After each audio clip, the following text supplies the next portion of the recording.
Of all his sons, Jacob loved Joseph the most, for he was the firstborn to Rachel. To show his love, Jacob gave Joseph a vibrant, multicolored coat. His brothers were jealous of their dad's love towards Joseph. One night, Joseph had a dream. A bundle of wheat stood straight into the air, while other bundles bent toward it. When Joseph told his brothers about it, they laughed at his strange dream. In his second dream, stars and the moon bowed to him. The second dream made his brothers really mad. Jacob sent Joseph to check on his brothers in the fields. The brothers planned to get rid of him, but they thought, why should we carry the guilt of his murder all our days? And then they tossed him into a dry pit. After some time, they saw a band of traders approach and decided to sell Joseph to them as a slave.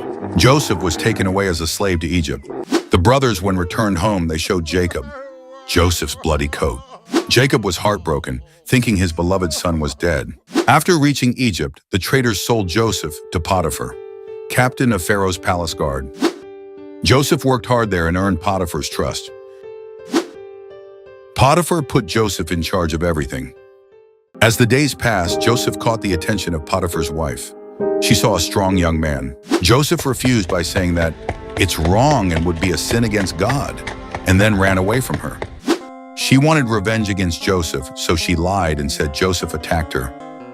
Despite his love for his favorite servant, Potiphar believed his wife's lie and had Joseph thrown into prison. In prison, God was with Joseph.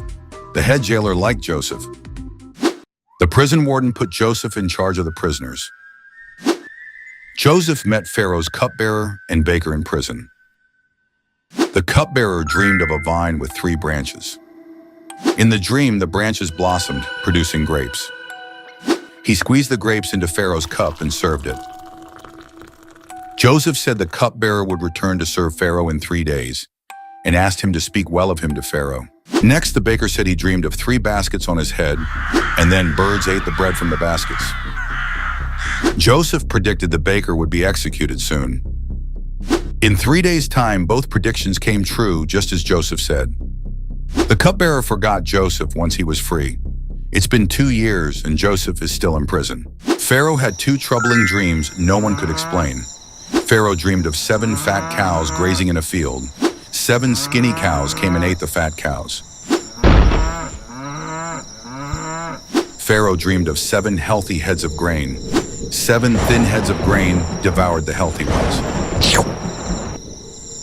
Pharaoh called Joseph to interpret the dreams after hearing about him through the cupbearer. Joseph said there would be 7 years of plenty.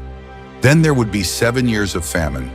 Joseph advised Pharaoh to store food during good years. Impressed, Pharaoh made Joseph second in command. Joseph stored grain in cities during the 7 good years. Finally, the years of plenty came to an end, and the famine struck hard, affecting Egypt and nearby lands. People from other nations came to Egypt for food. Famine hit Canaan too, so Joseph's brothers except Benjamin came to Egypt, seeking food. Joseph recognized his brothers, but they didn't know him. Joseph accused them of being spies to test them. Joseph demanded they bring their youngest brother Benjamin to prove that they are not spies. The brothers except Simeon returned home and told Jacob what happened. Jacob was reluctant but agreed to send Benjamin. Joseph then tested his brothers one final time. He hid a silver cup in Benjamin's sack. Joseph asked his guard to search their sacks, and the guard found the silver cup in Benjamin's sack. Joseph said, "Benjamin stole from me. He will be my slave." But Judah offered to take Benjamin's place as a slave. At last, Joseph knew his brothers could be forgiven. Overcome with emotion, Joseph revealed his identity. The brothers were terrified, fearing Joseph's revenge. But Joseph said, "Fear not, my brothers. God sent me here ahead of you to save lives." Joseph invited his family to live in Egypt during the famine. Jacob and the whole family came to Egypt to be with Joseph. Joseph embraced Jacob, tears of joy filling their eyes. Pharaoh gave Joseph's family the best land in Egypt. Jacob blessed his sons before he died in Egypt. The brothers feared Joseph's vengeance after Jacob's death. Joseph reassured them, saying, "God meant it for good." Joseph lived to see his children and grandchildren. Before dying, Joseph reminded them of God's promise to return. Joseph asked that his bones be taken back to Canaan. Joseph died at 110 his faith in God never wavering.